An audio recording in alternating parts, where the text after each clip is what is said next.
darating. Okay? Darating, tatawagan ko kayo.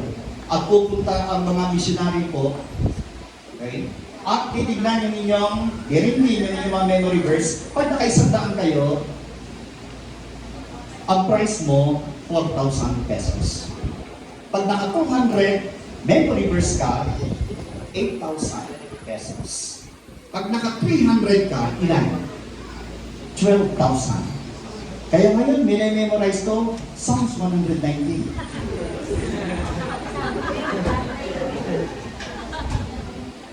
Supposed to be, noong April 2017 to 8/29, 3 days. Oh sir, I would like to go to your church and have memory verses. We're gonna listen to all your members, even you, to let memory verses rains out onto your church. In 99 pa lamang po yung aking memory verse at that time. Kaya sabi ko, share na lang.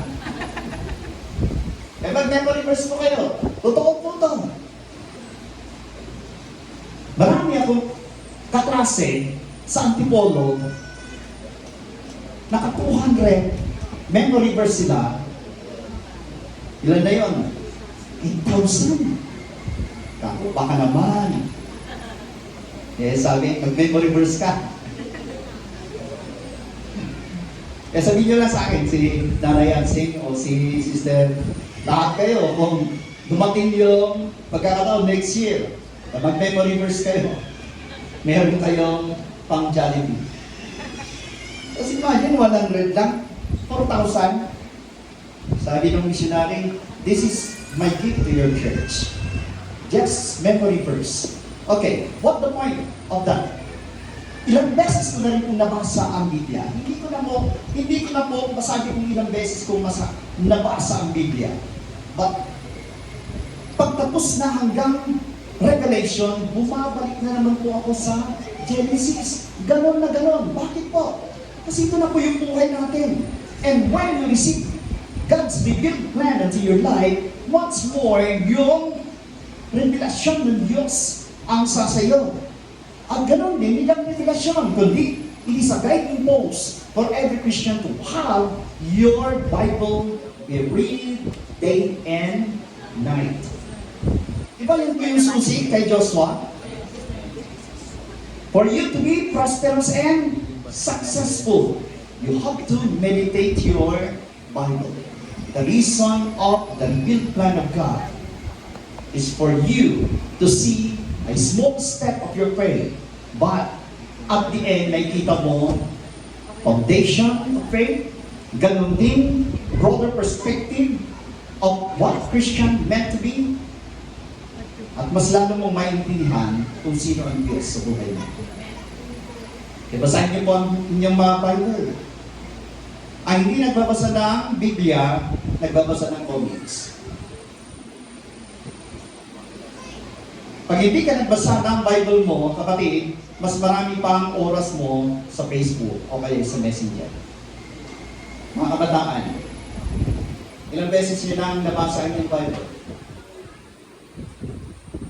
Wala pa. Magbasa na magbasa. Kaya tingnan nyo,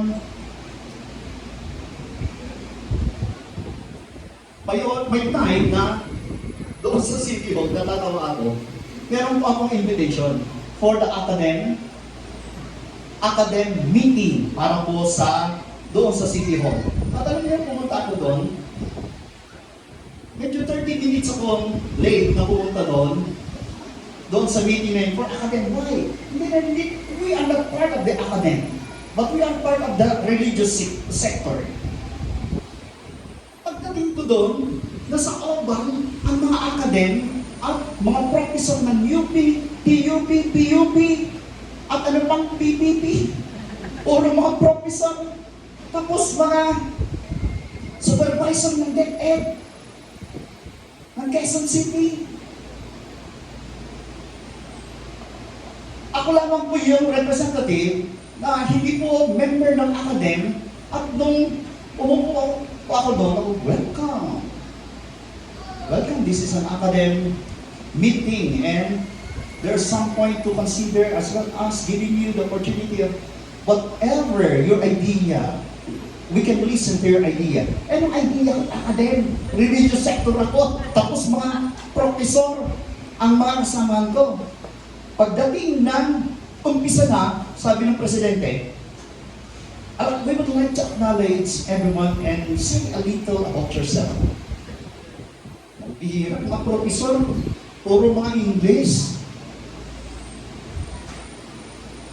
Ano pong i-expect ko ninyo? Pag yung tingin mo ay para kang isang sisig lamang kumpara sa mga professor ng UP, mga universities, matatagod ka. But you know, at that point of time, sabi ko, well, I am Pastor Pio Madayag from Jesus Center International Gospel Mission representing the religious sector. And I think I am out of place because I'm a part of the religious sector and this is an academic meeting. But you know what? It is an opportunity for me to mingle with you. And it is an opportunity time for me not just only to mingle with you, but also to listen to every ideas that you're gonna give for the upliftment or even for the encouragement of the academic sector. But anyways, I'm just here to sit and to listen. Pinag-isipan ko yung kapatid ng 2 oras. Yung English ko. Thanks be to God. Sabi ng professor, okay, Pastor, if you have any ideas, just voice it out. Ay, okay. Pagdating doon, kapatid, andun na lang ako, nakaupo, wala naman lang pamerienda. Nag-umpisa po kami ng 1:00 hanggang 4:00, walang pamerienda. Kaya anong gagawin ko? Nakaupo na lang doon at nakikinig na lang. Puro mga profesor. Kapot ako sa ulo paglabas ko eh. Ako lang yung, sa dami-dami ng sectoral representative, ako lang yung andon. But I never been intimidated by all those names or even kung anong mga nakalagay sa kanilang mga pangalan. Basta ang importante, mairepresenta mo si Jesus at the time. Ayun yung nasa puso ko. Hindi naman ako member ng academy, but let it be. Okay? A time for me to enjoy. Sabi nung presidente, oh Pastor, next time we will invite you again. Oh yes! Yes! No worries, man. Okay, I will oblige. Okay? Just send me the invitation. Wow! Eh sa June 16 and 17, meron ulit ako. Pero sa Aberdeen Court na. Yun, may pagkain na doon. Praise God. Pero pag sinabi ko sana na, hindi na ako padadalhan ng invitation. Eh, Aberdeen Court po yun. Magmula alas 8 hanggang alas 4. Yun po yung... But anyways, it is when you have the revealed plans, kahit sino yung kamingil mo, hindi ka maiiyak. Kundi pakalandakan mo na ikaw ay anak ng Diyos. Ang babaeng balong ito, balik po tayo sa ating pinag-usapan. Hanggang anong oras po kayo dito? Nagpuno na ako ng point ko. Babaeng balong ito, makikita po natin na kahit yung natitira na lamang po sa kanya, at ganoon din sa kanyang pakikinig sa propeta ng Diyos, yun po yung kanyang sinulog. And that's the reason of all the point when you surrender everything, even the smallness of your life. Kapatid, dyan ka umpisahan ng Diyos. Ang pangalawa natin titignan ay in verse 4 to 5, basahin ko natin. Pagkatapos magtulong kayong mag-iina sa inyong bahay at lahat ng lalagyan na hiram mo'y tuluin mo ng langis na nasa bahay mo. Itabi mo ang mga napuno na. Verse 5, umuwi nga ang babae at pagdating sa bahay ay nagtulong silang mag-iina at isa-isang pinuno ng langis ang mga lalagyan habang ang maito'y dinadala sa kanya ng kanyang mga anak. Verse 45 declares, shut in for supernatural. Shut in. Okay. Bakit po shut in? Sa verse 4 pa naman po makikita nyo, ang sabi ng propeta ng Diyos, sila po ay magkukulong. They have to shut their house. Pupunta sila sa isang kwarto, sila lamang po doon. Balik na tayo sa verse 4 na. Yan, pagkatapos magkulong kayo mag-iina sa inyong bahay at lahat ng lalagyan, nahiram mo ay punuin mo ng langis na nasa bahay mo. Itabi mo ang mga napuno na. Pero yung salitang magkulong kayong mag-iina, you have to shut in. Bakit po?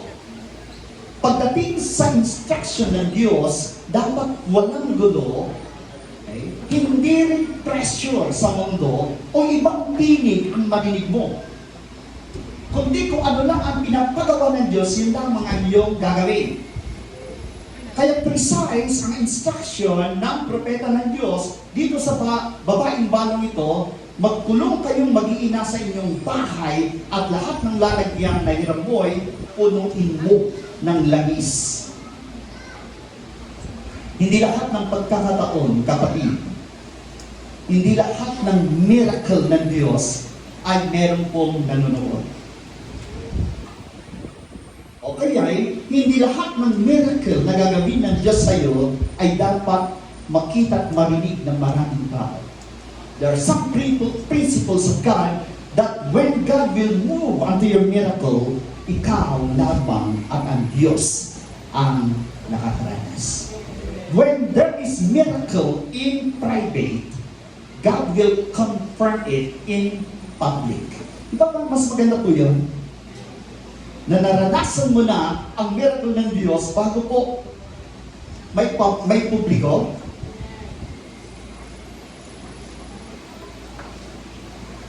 Pag may pananampalataya ka sa Diyos at meron kang inaasam sa Panginoon. Pero sa isang banda may mga kumukontra. Pag may kumontra, ano mangyayari sa iyo? Bis na dire-diretso ang lakad mo, pati ang prayer mo, hindi nagbibigay ang prayer mo. Pero dahil lang may kumukontra, o kaya may mga tao na hindi po okay sa'yo, pati panalangin mo, pati utak mo kapatid, instead of sound mind, andun yung chaos. The situations will come unto you when you listen to all those murmuring, all those questions, all those pressure of the community or even to your family as well. Eh, mas maganda, you have to shut in, magkulong ka. Okay? Magkulong ka sa iyong bahay. Alam nyo, ang katatayuan ito, it represents, okay, that you have separate from public pressure. Okay? Separate from public pressure in the sense na katulad ng ating Panginoon si Kristo, anong ginagawa niya every 3 o'clock in the morning? Separate himself to pray. In a solitary place, doon po, naanalangin ang ating Panginoon si Kristo. Ganon din ang babaeng balong ito, para yung kanilang sitwasyon ay mabago, ang instruction, they have to shut themselves, okay, sa kanilang bahay. Para walang ingay. O kaya, wala pong kontra sa kanila. Dahil pag ang Diyos ang kumilos, what God has opened, no one can shut. And what God opened, rather, what God has closed, no one can open. It's only God who can do great things upon your life. Pero no ang punto, you have to separate from public pressure. At pag dito, sinimulan ka ng Diyos sa lihim. Pag sinimulan ka sa lihim, ay Kanya naman itong ipapakita sa madla. Diba? Mas maganda na ang Diyos ang kikilos. Pagdating ng panahon, it's not of you, it's just because of God. Pero yung ginawa mo, you have shut in yourself. The next one is, God, rather seek God's powerful presence. When the word shut in, o kaya magkulong kayo, wala pang ibang iisipin, kundi maranasan mo ang presensya ng Diyos. At pag naranasan mo ang presensya ng Diyos, join within yung kagalakan, kapatid, hindi mo ma-explain pag naranasan mo ang presensya ng Diyos. May time sa buhay ko namin that even 5 pesos na dirty ice cream, wala ko akong maibili kay Bless noon. 5 pesos, kasi imagine, pastor, 5 piso lang na ice cream, dirty ice cream, wala akong 5 piso.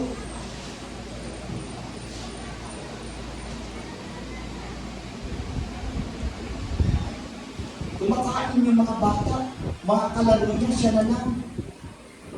At umiiyak yung anak ko, humingi ng 5 piso. Wala akong maibigay.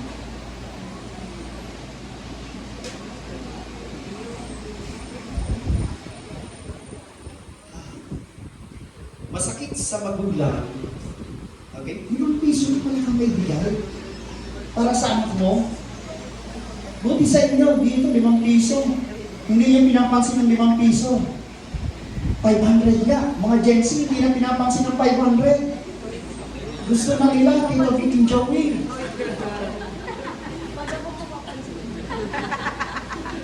May pamapansin pa rin. Just imagine. Pero naman, sorry. But this is a testing of faith. Pero hindi I never wavered to your call unto me. Even though, just imagine, yung lugar po na pinuntahan ko namin, the first missionary journey that we have, pioneering a church in Bintang, Ilocos Norte. 8 kilometro ang layo po sa bayan. At yung lugar na yung rock road po, ganun po yung first missionary journey. Pioneering a church. Ay, 5 piso, wala akong maibigay sa anak ko. Pero salamat sa Panginoon. We never stop serving the Lord. Charge na muna. We just seek the presence of God. Alam mo sa presensya ng Panginoon, pag nandun ka, kahit ano sabihin ng tao, 5 piso lang, wala akong maibigay sa anak mo. Dumating yung punto ka na may nag-offer sa akin. Pastor, lumipat ka lang sa church namin.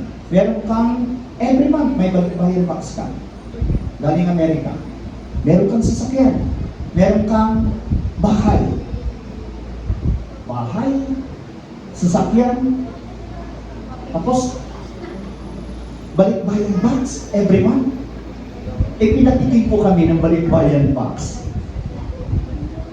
Lalaking mga goods from America, isang balikbayan box. Kasi lipat ka sa akin. Pag lumipat ako doon, wala na ako sa sangkarin. Salamat na lang, bago nangyari yung 5 piso na wala ako, doon muna sa offer na yun. Pero kaya nasa isip ko ngayon, sayang yung offer. May sasakyan ka na, may bakit ka pa. Meron ka pang balikbayan box. But when you have the presence of God, hindi, sa puso ko walang confirmation. Hindi ako masaya nung sinabi niya na lilipat ka. Bro, baka ikaw gusto mo magpastor ko. AG yun, AG. Pagkatayuan pa kita ng malaking church. Meron na po silang existing church. Pagpapatayo pa siya ng mas malaki.